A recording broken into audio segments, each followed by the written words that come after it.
Hello વિદ્યાર્થી મિત્રો, સ્વાગત છે તમારું આપણી યુટ્યુબ ચેનલ એક્સેલન્સ ક્લાસીસમાં. આપણે ભણીએ છીએ ધોરણ 10 નું ગણિત. ધોરણ 10 ના ગણિતની અંદર ચેપ્ટર નંબર 5 સમાંતર શ્રેણી. આ સમાંતર શ્રેણીની અંદર આપણે અત્યારે પહોંચ્યા છીએ સ્વાધ્યાય 5.3 નો દાખલા નંબર 4.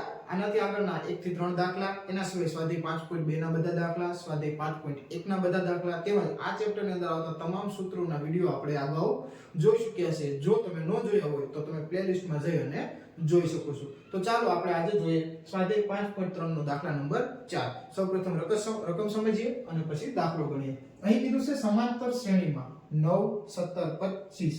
આ સમાંતર શ્રેણી આપેલી છે. ડોટ ડોટ ડોટ એટલે આગળ ચાલી જાય છે. ના કેટલા પદોનો સરવાળો 636 થાય. ના કેટલા પદો એટલે કે આપણે શું મેળવવાનું છે? તો કે n મેળવવાનું છે. કેટલા પદો એટલે પદોની સંખ્યા મેળવવાની છે, એટલે કે આપણે n મેળવવાનો છે. અને સરવાળો 636 આપી દીધો છે, એટલે કે SN આપણે આપેલો છે. તો જે આપેલું છે તે લખી દે. સૌપ્રથમ SN લખી દે. SN કેટલા આપેલા છે? તો કે 636. બરાબર. એના પછી અહીં બીજું શું મળશે આપણે શ્રેણી ઉપરથી? તો કે જે પ્રથમ પદ છે તેને આપણે શું કહીએ? a. તો a બરાબર કેટલા આપી દીધા? 9. એના પછી બીજું આપણે શું મળી શકે? તો કે શ્રેણી ઉપરથી આપણે d મળી શકે, અને આપણે અહીં d ની જરૂર પણ છે. તો અહીં d બરાબર શું થશે? તો કે a2 a1. a2 કેટલા છે? તો કે અહીં 17. તો 17 a1 એટલે કે જે પ્રથમ પદ કેટલા છે? 9. તો 17 9 તો કેટલા આવશે? તો કે 17 માંથી 9 બાદ કરીશું આપણે, એટલે અહીં આવશે 8. પણ કેવા? તો કે પ્લસ, કેમ કે 17 મોટા છે. અને n આપણે મેળવવાનો છે, એટલે n બરાબર પ્રશ્ન ચિહ્ન મૂકી દઈશું. બધી કિંમતો આપણે લખી દીધી છે. હવે આપણી પાસે સૂત્ર છે q. તો કે SN. બોલો જે સૂત્ર શું છે? તો તમે કહેશો કે n ના છેદમાં 2 કૌંસમાં 2a પ્લસ નાના કૌંસમાં n માઈનસ 1 અને એના ગુણાકારમાં d અને મોટો કૌંસ પૂરો. જે કિંમતો આપી છે એ લખી દે. SN 636 બરાબર n મેળવવાના છે.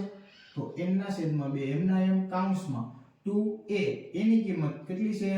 9. તો 9 લખી દે. પ્લસ n મેળવવાના છે, તો n 1 અને d ની કિંમત આપણે કેટલી મળી અહીં? તો કે 8. તો અહીં કેટલા લખી દઈએ? 8 લખી દઈએ. અને મોટો કૌંસ પૂર્ણ. સાદુરૂપ આપી દે. 636 m નામ રાખું છું. n ના છેદમાં 2 9 દુ 18 પ્લસ અહીં 2 ગુણાકાર કરીએ, સોરી 8 નો અંદર ગુણાકાર કરીએ તો 8n થશે અને માઈનસ 8 એકુ 8. સરવાળો બાદબાકી થશે તો કે હા 18 8 તો 636 બરાબર n ના છેદમાં 2 કૌંસમાં 18 8 એટલે કે અહીં 10 આવશે અને પ્લસ 8n. હવે તો કहीं 2 નું મેં કશું કર્યું નથી, રાખ્યો તો અગર 2 આપણે અહીં ગુણાકાર કરી શકીએ. હવે 2 અહીં આપણે શું કરશું? તો કે 2 અહીં ભાગાકાર કરી દેશું, એટલે રકમ થોડી નાની થઈ જાય. 2 ને અંદર ભાગાકારમાં આપીશ તો 10 ના છેદમાં 2 આવશે, 8 ના છેદમાં 2 આવશે. તો અહીં આવી રીતે થશે 636 બરાબર n કૌંસમાં 10 ના છેદમાં 2 આવશે એટલે 5 દુ 10 પ્લસ 8 ના છેદમાં 2 આવશે એટલે 4 દુ 8 એટલે 4n.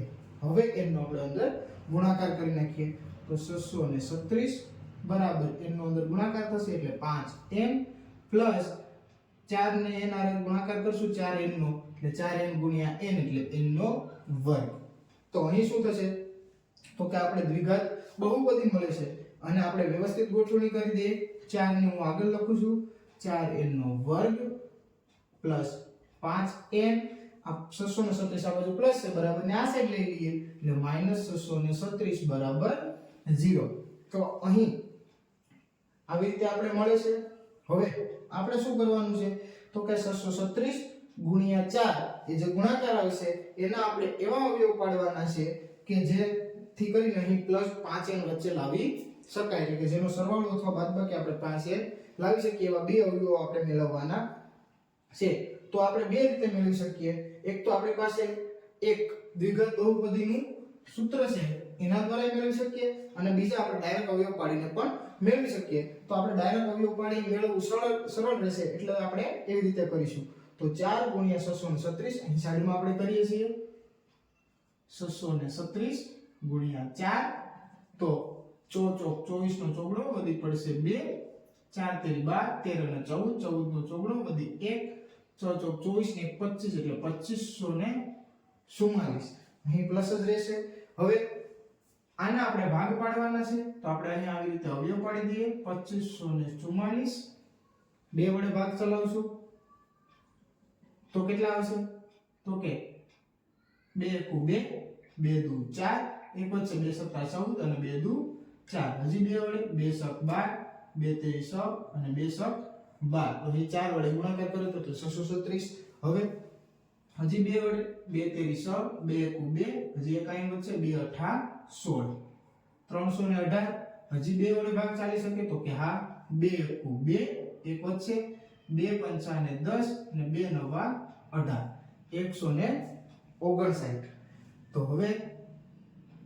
2 * 2 એક વચ્ચે 2 * 5 = 10 અને 2 * 9 = 18 બરાબર આગળ છેલ્લે 9 આવી ગયા તો હજી આ 3 વડે ભાગ ચાલી શકે તો કે હા ચાલી શકે 3 * 5 = 15 અને 3 * 3 = 9 હવે 53 આવી ગયા તો 53 તો કેવી છે તો કે અવિભાજ્ય સંખ્યા છે તેના ભાગ નહીં પડે તો અહીં આવી રીતે પૂરું થઈ જશે 53 * 1 તો હવે આ ઉપરની સંખ્યા છે એ બધીનો હું ગુણાકાર કરી દઉં છું અને 53 સાથે અલગ રાખું છું પછી આપણે કરીએ શું થશે તો 2 * 2 = 4 4 * 2 = 8 8 * 2 = 16 અને 16 * 3 = 48 તો આપણી પાસે બે રકમ આવે છે 48 અને 53 તો આ બંનેને આપણે જોઈએ તો બંને વચ્ચે ફેર કેટલો છે તો કે 5 નો અને આપણે કેટલા જોતા હતા 5 તો અહીં મળી જશે બે રકમ તો હવે આપણે લાવવાના કેવા છે તો કે +5n તો મોટા 53 છે એને પ્લસ રાખશું -48 કરશું તો કે +53 - 48 એટલે કેટલા થઈ જાય 5 તો એ બસ બે કિંમતો આપણે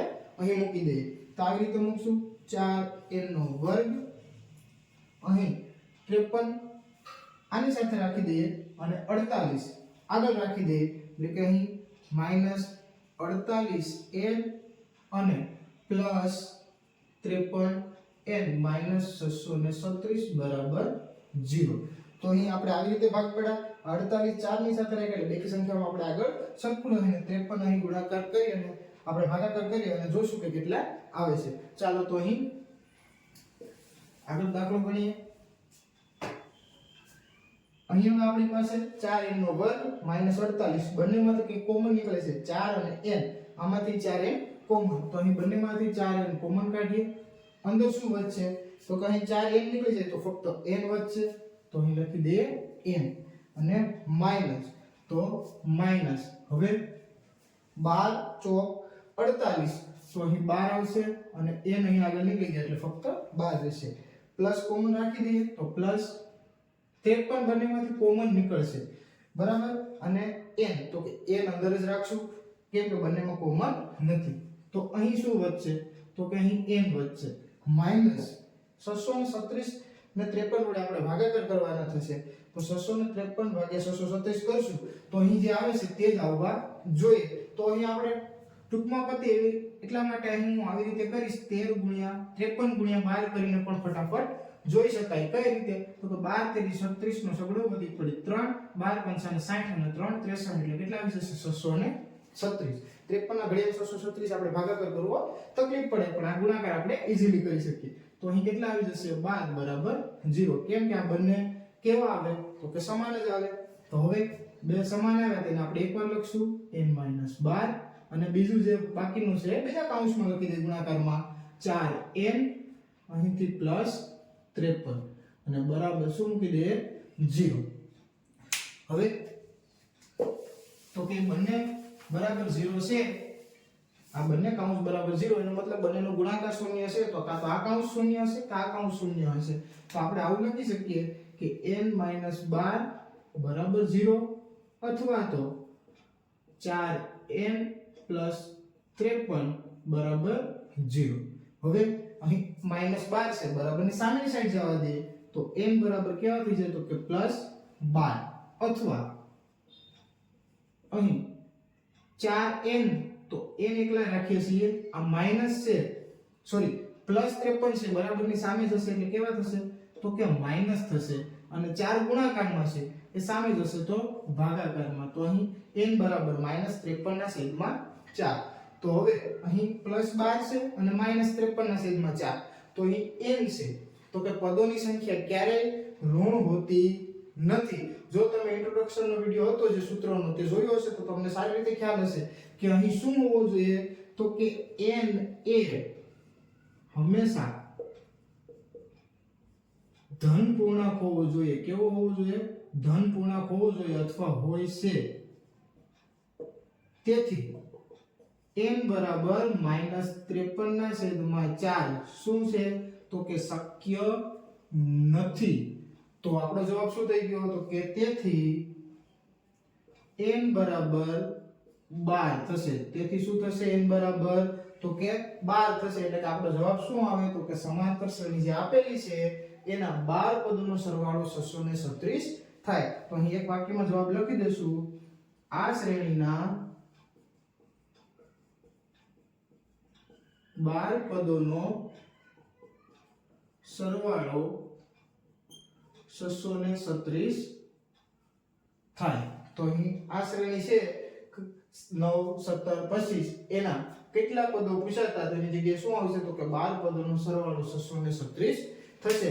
તો અહીં તમે જે આ ગણતરી કરી એની જગ્યાએ તમે ઓલું આપણું દ્વિઘાત સમીકરણના બીજ મેળવવા માટેનું જે સૂત્ર છે તેનો ઉપયોગ પણ કરી શકો છો. તેના ઉપયોગ દ્વારા પણ આ જ જવાબ આવે છે. તો અહીં દાખલા નંબર 5.3 નો દાખલા નંબર 4 અહીં સુધી આપણે રાખીશું. આનાથી આગળના દાખલા હવે આપણે જોઈશું નેક્સ્ટ વિડિયોમાં.